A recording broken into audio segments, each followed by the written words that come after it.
যে সেনাপ্রধান কি গ্রেপ্তার নাকি প্রস্থান করবেন, এই বিষয়টা নিয়ে আজকে সামান্য কিছু কথা বলবো। তো তার আগে আপনাদের বলি যে আজকে সারাদিনের সেই সকাল থেকেই তো দেখলেন যে ওই যে 15 জন সেনা অফিসার যাদেরকে আপনার আনা হয়েছিল আন্তর্জাতিক ট্রাইব্যুনালের সেই কোর্টে, এবং ওখান থেকে তাদেরকে বিশেষায়িত কারাগারে নেওয়া হয়েছে, যেটা সেনা ক্যাম্পের ভেতরেই আছে।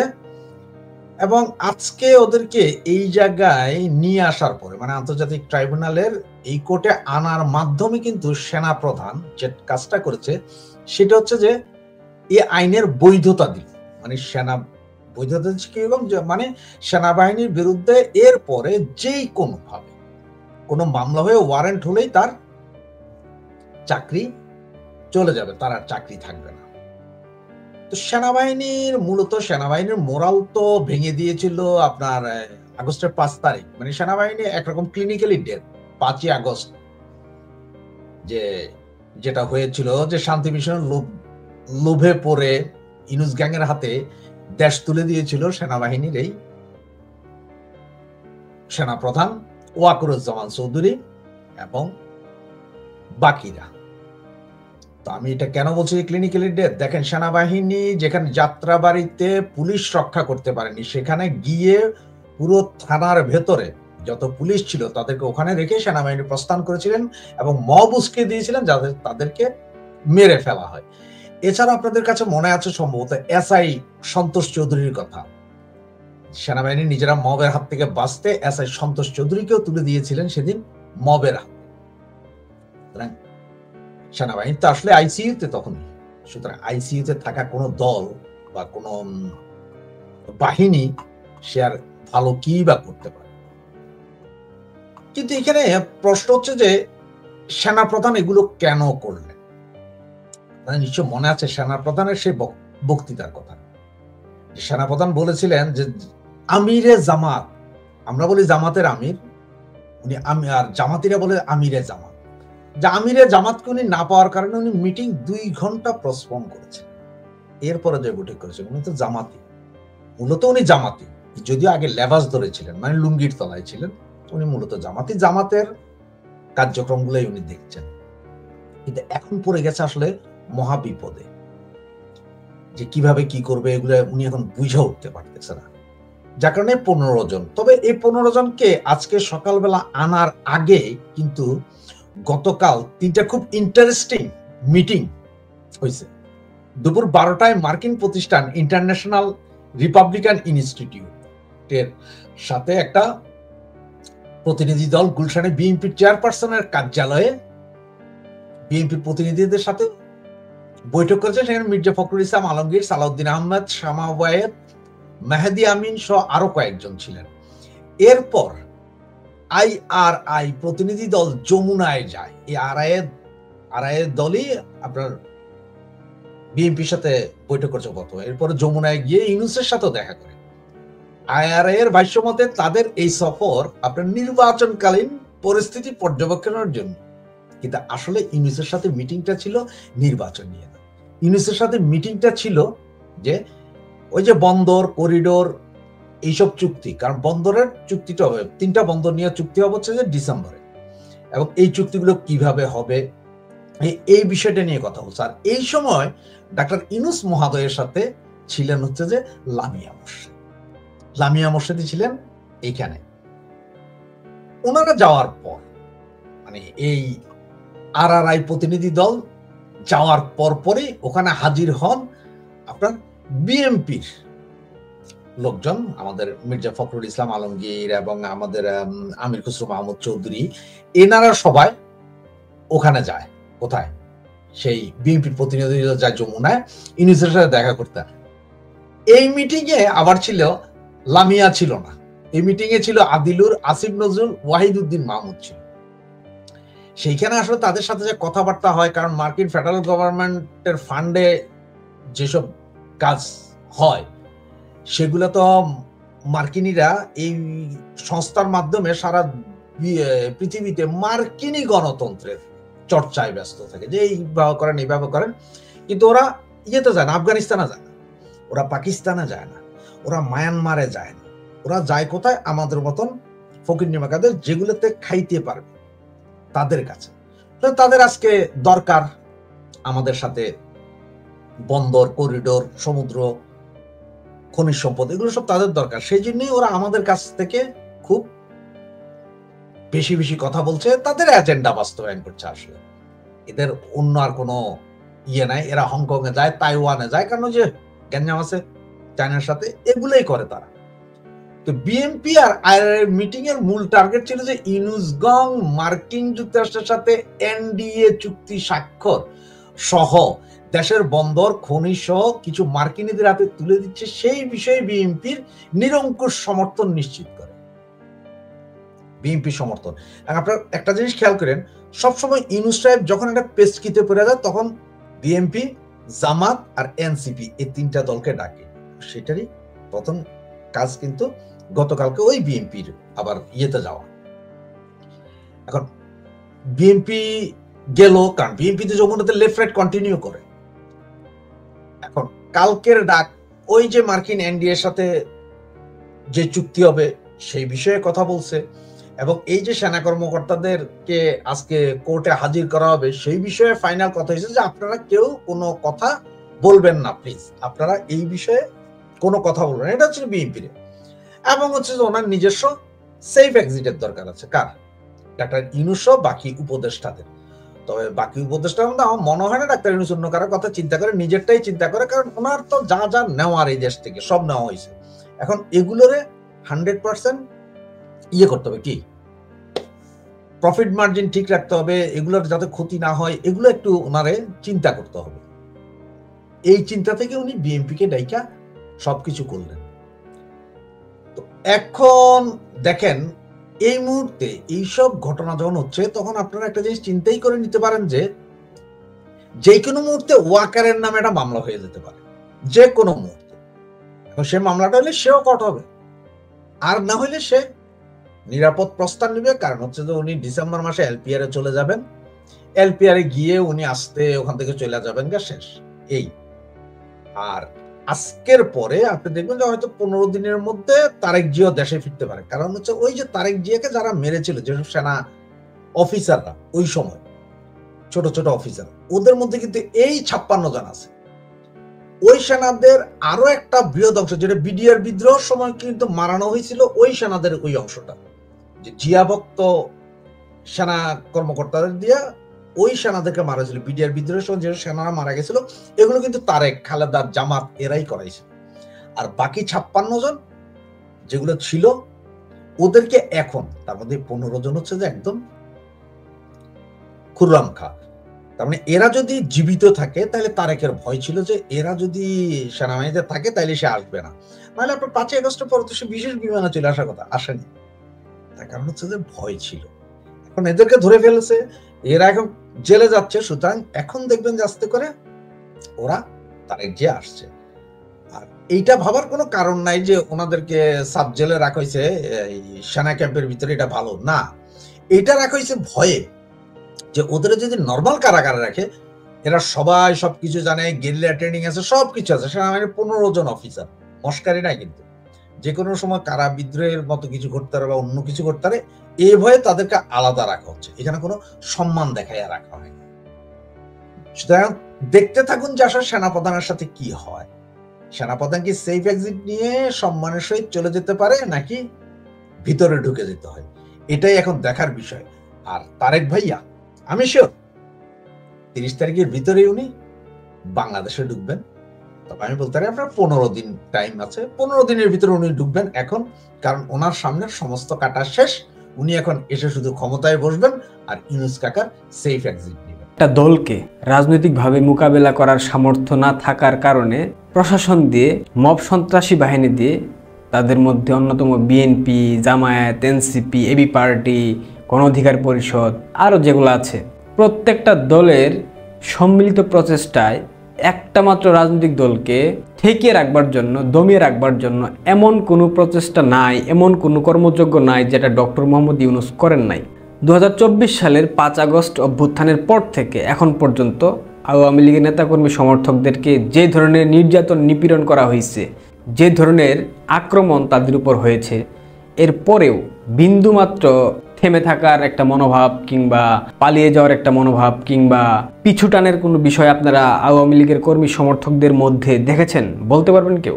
এই যে এত নির্যাতন, এত নিপীড়ন, 5 লক্ষের মতো নেতাকর্মীকে আক্রমণ করা হয়েছে, প্রায় 1.5-2 লক্ষের মতো নেতাকর্মী গ্রেফতার হয়েছে, আওয়ামী লীগের অনেকগুলো মন্ত্রী এমপি, প্রায় 150 জনের মতো এমপি গ্রেফতার হয়ে কারাগারে বন্দী, অসংখ্য মিথ্যা মামলা তাদের নামে জুড়ে দেওয়া হয়েছে, যেগুলো মামলার কোনো ভিত্তি নেই। জুলাই শহীদরা আবার গাজী হয়ে ফিরে এসছে, সেই মামলা, মিথ্যা মামলাগুলোতে তাদেরকে জুড়ে দেওয়া হয়েছে। এরকম অসংখ্য আওয়ামী লীগের নেতাকর্মী সমর্থকদের ঘরবাড়ি লুটপাট হয়েছে, সম্পদ কেড়ে নেওয়া হয়েছে, তাদের মা বোনদেরকে লাঞ্ছিত করা হয়েছে, হত্যা করা হয়েছে, শত শত কাহিনী। আওয়ামী লীগের যতগুলো পার্টি অফিস ছিল সারা বাংলাদেশে, প্রত্যেকটা পার্টি অফিসকে ভেঙে ফেলা হয়েছে, ঘুরিয়ে দেওয়া হয়েছে, আগুন জ্বালিয়ে দেওয়া হয়েছে, ময়লার ভাগাড় বানিয়ে ফেলা হয়েছে।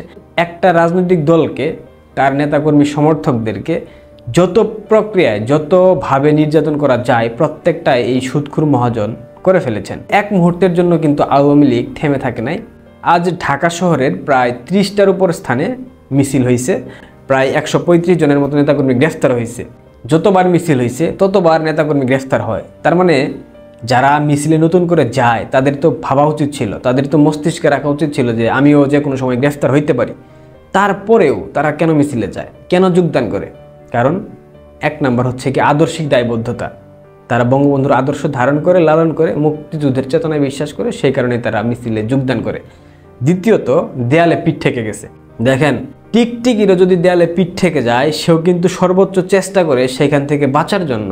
আওয়ামী লীগের মতো একটা বৃহৎ রাজনৈতিক দল, যাদের প্রায় 5 কোটি সমর্থক বাংলাদেশে লিখিত আছে, এই 5 কোটি সমর্থকের দেওয়ালে পিঠ থেকে যাওয়ার পর যখন তারা আগ্নেয়গিরি লাভার মতো বের হয়ে আসবে, তখন এই 2-3 কোটি রাজাকারের বাচ্চারা কি পালানোর পথ পাবে? কারণ দেওয়ালে পিঠ থেকে গেলে সেই মানুষের মধ্যে যে আগ্রাসন থাকবে, সেটা কিন্তু স্বাভাবিক কোনো মানুষের মধ্যে থাকবে না। আজকে রাজধানীর প্রায় 30টা স্থানে মিছিল হয়েছে। কতগুলো মিছিলের ফুটেজ আমার কাছে এসছে।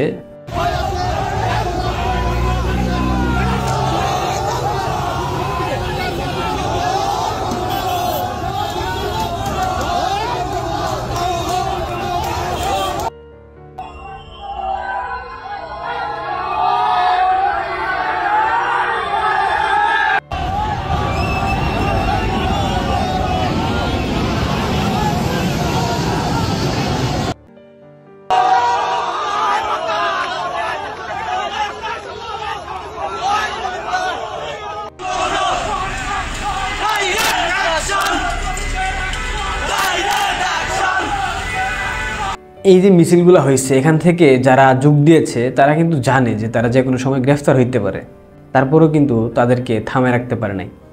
আন্তর্জাতিক খেলোয়াড় সুদখোর মহাজন খুব ভালো করে জানে তার সময় শেষের দিকে সে আর বেশি দিন থাকতে পারবে না। সে যখনই শঙ্কার মধ্যে পড়ে যায়, যখনই তার মনের মধ্যে একটা বিশাল আকৃতির ভয় দানা বাঁধে, তখনই সে বিভিন্ন রাজনৈতিক দলকে যমুনায় আমন্ত্রণ করে। ঠিক তারই ধারাবাহিকতায় আজকে বিএনপির 2 নেতা ফখরুল এবং শিলং সালাউদ্দিন তারা দেখা করতে গিয়েছিল যমুনায় প্রধান উপদেষ্টা ডক্টর মোহাম্মদ ইউনূসের সাথে। সুদখোর ইউনূসের সাথে মিটিংয়ের পর ফখরুল ইসলাম আলমগীর একটি স্টেটমেন্ট দিয়েছে দেখলাম, অন্তর্বর্তীকালীন সরকারকে তত্ত্বাবধায়ক সরকারের ভূমিকায় যেতে হবে। বিবিসি তার একটা স্টেটমেন্ট দেখলাম, প্রধান উপদেষ্টার সাথে বৈঠক, সরকারের মধ্যে দলীয় লোকদের অপসারণ চায় বিএনপি। দলীয় লোক বলতে আসিফ মাহমুদ সজীব ভুঁইয়া, মাহফুজ আলম, এরকম আরও 2-1টা আছে। আসিফ নজরুলের ব্যাপারটাও থাকতে পারে, সেটা এখনো বলতে পারছি না। একটা জিনিস আমার কাছে খুব ভালো লেগেছে, আজকে যে নেতাকর্মীরা গ্রেফতার হয়েছে তাদের প্রত্যেকের নাম সহ ছবি সহ ফেসবুকে স্ট্যাটাস দিয়েছে আওয়ামী লীগের অফিসিয়াল পেজ থেকে, যেটা এই 14 মাসে আমরা দেখি না। এবং তাদের প্রত্যেকটা নেতাকর্মীর দায়িত্ব নিয়েছে আওয়ামী লীগের কর্তৃপক্ষ বা হাইকমান্ড যাদেরকে বলা হয় তারা। এই জিনিসটা খুব ভালো লেগেছে। গত 14 মাসে আমরা বারবার বলেছি, বারবার বলবার চেষ্টা করেছি যে আওয়ামী লীগ কেন কর্মীদের দায়িত্ব নিচ্ছে না, আওয়ামী লীগ কেন ফান্ডিং করছে না, আওয়ামী লীগ কেন জেল যারা এখন খাটতেছে তাদের বের করার চেষ্টা করছে না, কেন তাদের পিসিতে টাকা পাঠাচ্ছে না, এরকম অসংখ্য অভিযোগ ছিল। কিন্তু সেই অভিযোগগুলোকে উত্তরে আওয়ামী লীগ তাদের দায়িত্ব নিয়েছে। অর্থাৎ সারা বাংলাদেশের বিভিন্ন প্রান্ত থেকে ঢাকায় যেই লোকজন গ্রেফতার হয়েছে, আজ দায়িত্ব নেওয়া হয়েছে তাদের, জামিন থেকে শুরু করে আনুষঙ্গিক যত কিছু লাগে সবগুলো আওয়ামী লীগের পক্ষ থেকে বহন করা হবে। এটা নিঃসন্দেহে একটা ভালো উদ্যোগ এবং এই উদ্যোগের মাধ্যমে আওয়ামী লীগের সকল পর্যায়ের নেতাকর্মীদের মধ্যে একটা স্পৃহা জন্ম নেবে, তাদের মধ্যে উৎসাহ উদ্দীপনা দ্বিগুণ আকারে প্রস্ফুটিত হবে এবং আগামীর মিছিলে লোকের সংখ্যা আরও বেশি হবে এবং সুদখোর ইউনূসের মনের মধ্যে অলরেডি ভয় সৃষ্টি হয়ে গেছে যে যে কোনো সময় আওয়ামী লীগ যে কোনো অঘটন ঘটিয়ে দিতে পারে। এবং বিভিন্ন মারফতে শুনতে পাচ্ছি মিছিলগুলো হয়তো বা সামনের দিনে যমুনা অভিমুখে যাইতে পারে, বলা তো যায় না কখন কি হয়ে যায়। আওয়ামী লীগ একটা গণতান্ত্রিক রাজনৈতিক দল, এদেশের মাটি মানুষ আওয়ামী লীগকে টিকিয়ে রাখবে। আজকে মিছিল নিয়ে আরও একটা চমৎকার তথ্য আপনাদেরকে দেই। আজকে উত্তরার দিকে যে মিছিলটা হয়েছে সেইখানে মিছিলে অংশগ্রহণকারী লোকেদের উপর যখন মব হয় এবং পুলিশ যখন গ্রেফতারের জন্য অভিযান চালায় তখন বস্তিবাসী সেই আওয়ামী লীগের নেতাকর্মীদেরকে ঠাঁই দিয়েছে এবং তাদের সন্তানের পরিচয় দিয়েছে, পুলিশ তাদেরকে গ্রেফতার করতে পারে নাই। এবং আরও একটা তথ্য পাইলাম, দেশ থেকে কল আসলো যে বাস ড্রাইভাররা তারা আওয়ামী লীগের নেতাকর্মী সমর্থকদেরকে মিছিলের কথা বলার পর বিনা ভাড়ায় নির্দিষ্ট স্থানে পৌঁছে দিয়েছে। এই দুইটা সাইন আপনারা কি ভাবেন? খুব সহজ। একটা বস্তির মহিলা যখন একটা কর্মীকে ঠাঁই দিয়েছে তার মানে সেই বস্তির মহিলা বুঝতে পারছে আমরা আগেই ভালো ছিলাম। সুদখোর ইউনূস প্রত্যেকটা মানুষের জীবনমানকে একদম নিম্নগামী করে ফেলেছে। এবং সেই বাস ড্রাইভার সে কিন্তু কোনো রাজনৈতিক দলের সমর্থন করে না, যতটুকু জানতে পেরেছি। সে বঙ্গবন্ধুকে ভালোবাসে, সে বাংলাদেশকে ভালোবাসে, সে চায় দুবেলা দুমুঠো ঠিকমতো ভাত খেয়ে ডাল খেয়ে বেঁচে থাকতে। এবং সেই জায়গাটুকু নষ্ট করে ফেলতেছে সুদখোর ইউনূসের বর্তমান অন্তর্বর্তীকালীন সরকার। বাংলাদেশ যেভাবে চলছে, আগামী দিনে বাংলাদেশের ভবিষ্যৎ অন্ধকার, এটা সাধারণ মানুষ, সর্বশ্রেণীর মানুষ বুঝতে পারছে। সেই উপলব্ধির জায়গা থেকে তারা আওয়ামী লীগের প্রত্যেকটা মিছিলে সহায়তা করছে, সহযোগিতা করছে। এবং যেদিন তাদের দেয়ালে পিঠ থেকে যাবে, বিলিভ মি, যেদিন পেশাজীবী শ্রমজীবী মানুষ বুঝবে যে ইউনূস তাদেরকে বিক্রি করে দিচ্ছে, তাদের দেশকে বিক্রি করে দিচ্ছে, তাদের মধ্যে এই উপলব্ধি যখন পুরোপুরি আসবে তখন এমন একটা ভয়াবহ বিস্ফোরণ বাংলাদেশে হবে, এই বিস্ফোরণে জ্বলে পুরো ভৎস হয়ে যাবে ইউনূস গং, সাথে বিএনপি এবং জামায়াত। আপনারা কথাটা মাথায় রাখবেন। ৩রা আগস্ট দরবারে দাঁড়িয়ে যেই সেনা কর্মকর্তা ওয়াকারুজ্জামানের সাথে হাসি ঠাট্টা করছিলেন যে তার গুলি চালানোর ভিডিও বেরিয়ে পড়ার পর সেই সেনা কর্মকর্তার স্ত্রী বলেছেন যে তাকে খুব সুন্দর লাগছিল তিনি যখন অ্যাকশনে ছিলেন, কিংবা জাতিসংঘ রিপোর্ট সহ সামাজিক যোগাযোগ মাধ্যমে বিভিন্ন প্রতিবেদনে সেনাবাহিনীকে অ্যাকশনে থাকা অবস্থায় যত ভিডিও ছবি বেরিয়েছে সেগুলোর বিচার চাইবে না সাধারণ মানুষ? সেগুলোর বিচার করতে হবে না আন্তর্জাতিক অপরাধ ট্রাইব্যুনালকে কিংবা ইউনূস সরকারকে?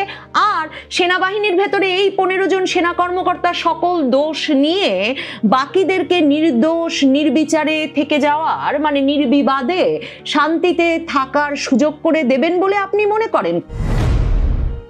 বাংলাদেশে আন্তর্জাতিক অপরাধ ট্রাইব্যুনালে গুমের অভিযোগে করা দুটো মামলায় এবং 2024 সালের 18 এবং 19 জুলাই রামপুরা বনশ্রী এলাকায় সংঘটিত হত্যাকাণ্ড, এই 3টি মামলায় অভিযুক্ত 15 জন সেনা কর্মকর্তাকে ট্রাইব্যুনালে হাজির করা হবে কি হবে না এ নিয়ে ব্যাপক জল্পনার মধ্যে অবশেষে আন্তর্জাতিক অপরাধ ট্রাইব্যুনালে সেই সেনা কর্মকর্তাদের যাদেরকে সেনাবাহিনীর তরফে বলা হয়েছিল সেনা হেফাজতে রাখা হয়েছে সেই সেনা কর্মকর্তাদের হাজির করা হয়েছিল। এবং আদালত বলেছে যে এই সেনা কর্মকর্তাদেরকে গ্রেফতার দেখিয়ে আদালত কারাগারে প্রেরণ করেছে। আপাতত ক্যান্টনমেন্টের সাব জেলে যে অস্থায়ী কারাগার গড়ে তোলা হয়েছে ক্যান্টনমেন্টের ভেতর বলে সেই 13 তারিখ আমাদেরকে জানানো হয়েছিল, সেই কারাগারেই আপাতত এই সেনা কর্মকর্তারা থাকবেন বলে সাব্যস্ত হয়েছে। এখনো যে সেনা কর্মকর্তারা এসেছেন তাদের যে আইনজীবী ব্যারিস্টার এম সারওয়ার হোসেন, তিনি একে গ্রেফতার মানতে নারাজ। তিনি বলছেন প্রসিকিউশন একে গ্রেফতার বললেও আমরা একে আত্মসমর্পণ বলবো, কারণ সেনাবাহিনী যে আইনের প্রতি শ্রদ্ধাশীল তারই প্রমাণ হিসেবে নাকি এই 15 জন সেনা কর্মকর্তা আদালতে হাজির হয়ে আত্মসমর্পণ করেছেন। 22 অক্টোবর মানে আজকের এই দিনে সেনা কর্মকর্তারা যদি আদালতে হাজির না হতেন তাহলে প্রসিকিউশনের পক্ষ থেকে বলে রাখা হয়েছিল যে তাদেরকে আত্মসমর্পণের আহ্বান জানিয়ে বিজ্ঞপ্তি প্রচার করা হবে পত্রপত্রিকায়, এবং তারপরেও যদি তারা হাজির না হন তারপর অনুপস্থিতিতেই বিচার কাজ শুরু করতে হবে।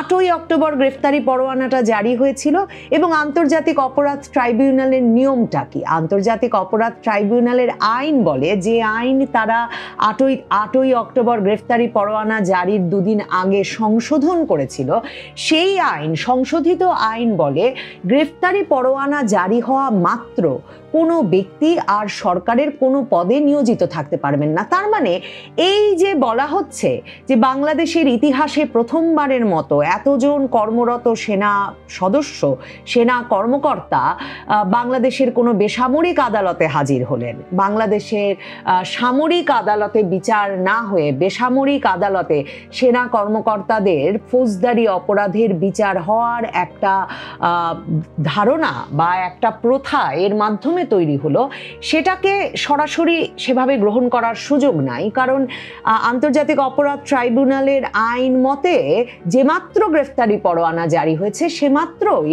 সেনাবাহিনীর এসব সদস্যের কিন্তু চাকরি যাওয়ার কথা, বা সেনাবাহিনীর মানে বরখাস্ত হয়ে যাওয়ার কথা, কিংবা সেনাবাহিনী এই মামলাগুলো এছাড়াও যারা অভিযুক্ত হয়েছেন তাদের অনেককে, যেমন 2024-এর আগস্টের পর বাধ্যতামূলক অবসরে পাঠিয়েছিল, এমন কোনো ব্যবস্থা নেওয়ার কথা। কিন্তু সেনাবাহিনী কোনো একটা কারণে এখনো যে একটা জেদাজেদি, এই কর্মকর্তারা তাদের কর্মকর্তা এবং এই সব কর্মকর্তাদের বিরুদ্ধে গুম খুন যে অভিযোগই থাকুক না কেন এদেরকে রক্ষা করতে হবে বাহিনীর, এমন একটা প্রবণতা বা ঝোঁক যে সেনাবাহিনী স্পষ্টতই, কিংবা বলা যায় ইগোর লড়াই, সেই মান সম্মানের লড়াই যে সেনাবাহিনী চালিয়ে যেতে চাইছে, সেটা কিন্তু আজকে যখন আদালতে, বেসামরিক আদালতে, আন্তর্জাতিক অপরাধ ট্রাইব্যুনালে এই কর্মরত সেনাবাহিনী মানে সেনা কর্মকর্তাদেরকে হাজির করলো সেনাবাহিনী,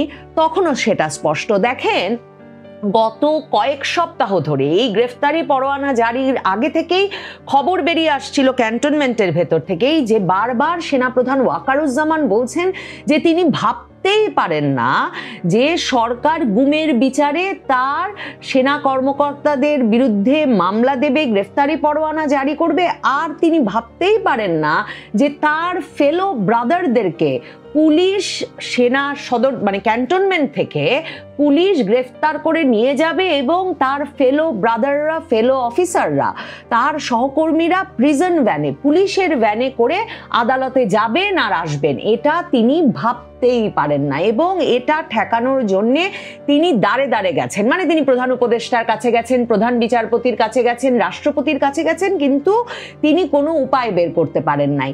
আর ঠিক এই বিষয়টাই, এই যে পুলিশ সেনা কর্মকর্তাদেরকে হাতকড়া পরিয়ে আদালতে নিয়ে যাবে, পুলিশের ভ্যানে করে সেনা কর্মকর্তারা যাবেন, এই বিষয়টাই সেনাবাহিনীর ভেতরে বিশেষ করে জেনারেল মানে একেবারে শীর্ষস্থানীয় কর্মকর্তাদেরকে এমন রুষ্ট করে তুললো এই গ্রেফতারি পরোয়ানা জারির পর থেকে, যে এরপর থেকেই সেনাবাহিনী কিন্তু মানে এক রকমের হতবুদ্ধি হয়ে পড়লো যে শেষ পর্যন্ত গ্রেফতারি পরোয়ানা জারি হয়েছেই, তারপরেও মানে নানা রকম পথ বের করতে চাইলো যে যাই হোক সেনা কর্মকর্তারা তবু সিভিলিয়ানদের চেয়ে একটু উঁচু, মানে সিভিলিয়ান আদালত মামলা করেছে বটে, গুমের খুনের মামলা হয়েছে বটে সেনা কর্মকর্তাদের বিরুদ্ধে এবং কর্মরত সেনা কর্মকর্তাদের বিরুদ্ধে, জেনারেল পদে দায়িত্ব পালন করা সেনা কর্মকর্তাদের বিরুদ্ধে, কিন্তু নিশ্চিতভাবেই এরা যে সেনা কর্মকর্তারা যে অন্যদের চেয়ে একটু আলাদা, একটু বিশেষ মর্যাদা সম্পন্ন,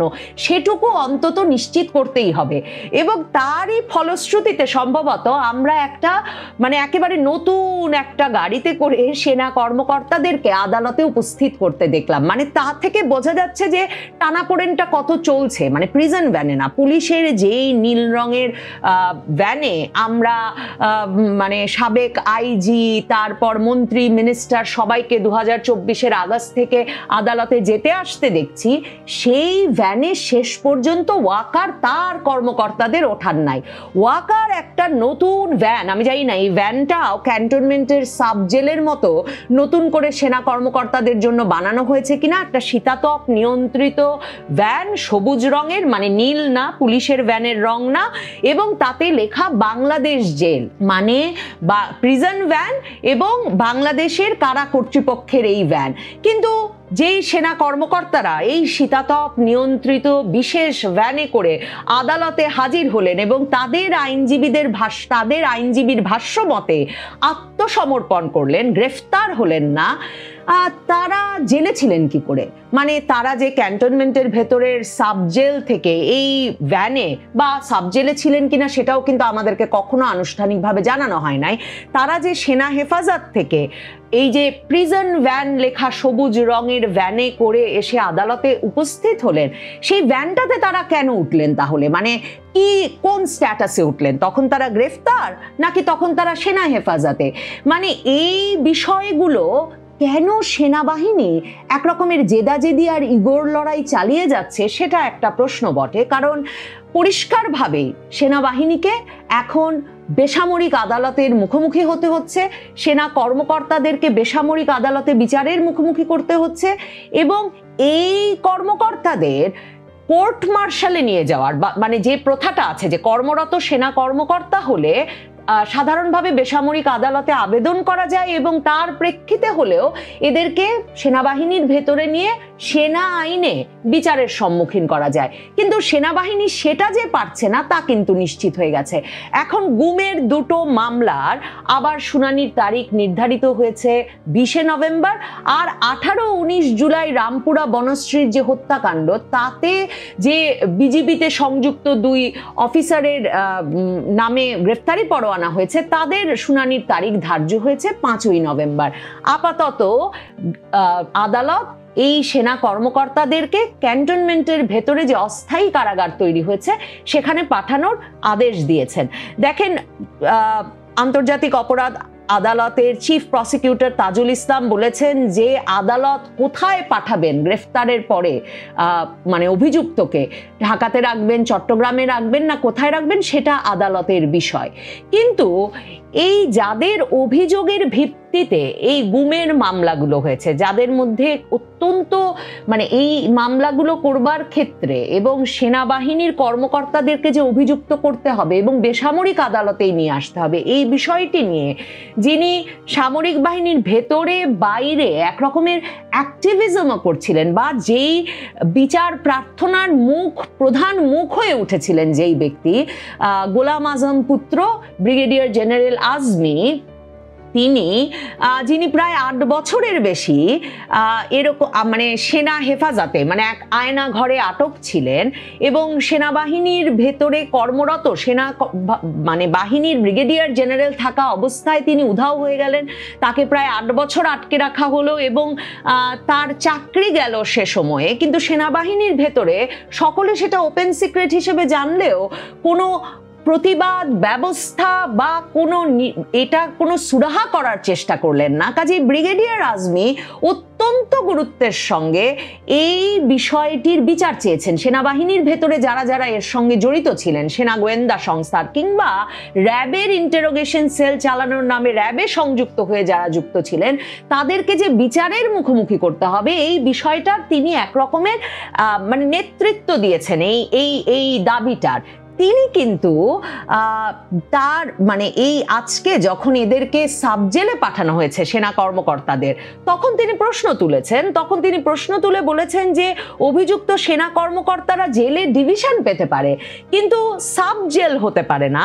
এবং তিনি বলেছেন যে এই ব্রিগেডিয়ার জেনারেল আব্দুল্লাহিল আমান আল আজমি এবং লেফটেন্যান্ট কর্নেল হাসিনুর রহমান, যিনিও কিন্তু ক্যান্টনমেন্টের ভেতরের আয়নাঘরে আটক ছিলেন এবং তিনি মানে 2 জন সাবেক সামরিক কর্মকর্তা এবং তারাই গুমের বিচার চাইছেন, তাদের অভিযোগের ভিত্তিতেই এই গ্রেফতারি পরোয়ানা। তারা বলছেন যে অভিযুক্ত সেনা অফিসাররা আইন অনুযায়ী জেলে ডিভিশন পেতে পারে কিন্তু সাব জেলের নামে কোনো বৈষম্য করা যাবে না। মানবতা বিরোধী অপরাধের গুমের মামলায় আন্তর্জাতিক অপরাধ ট্রাইব্যুনালে অভিযুক্ত অফিসারদের মানে এই অপকর্মের জন্য পুরো সেনাবাহিনীকে জড়িয়ে নিন্দা করা যেমন সমীচীন না, তেমনি আসামিদের ব্যাপারে বৈষম্য করাও ঠিক হবে না। অন্য আসামিদের মতোই তাদেরও জেলে রাখতে হবে, যেমনটা রাখা হচ্ছে গ্রেফতারকৃত সাবেক আইজিপি চৌধুরী আব্দুল্লাহ আল মামুনকে। প্রয়োজনে তাদের ডিভিশন দেওয়া যেতে পারে। দেখেন, এমনকি সেনাবাহিনীর কর্মকর্তা যাকে বাধ্যতামূলক অবসরে পাঠানো হলো আগস্টের পর, এনটিএমসির জিয়াউল হাসান, তাকেও তো সাধারণ জেল জেলে রাখা হচ্ছে। তো তাহলে তাকে সাধারণ জেলে রাখা গেলে এই 15 জনের বিষয়ে মানে জেনারেল ওয়াকারুজ্জামানের এই ব্যাপক নাটক পরিচালনার বা একরকমের কি বলবো যে এই জেদাজেদি, এই ইগোর লড়াইটা ক্রমাগতভাবে চালিয়ে যাওয়ার কারণটা কি? মানে কেন বেসামরিক আদালতে আনা হলো কিন্তু ভিন্ন রকম গাড়িতে আনতে হবে?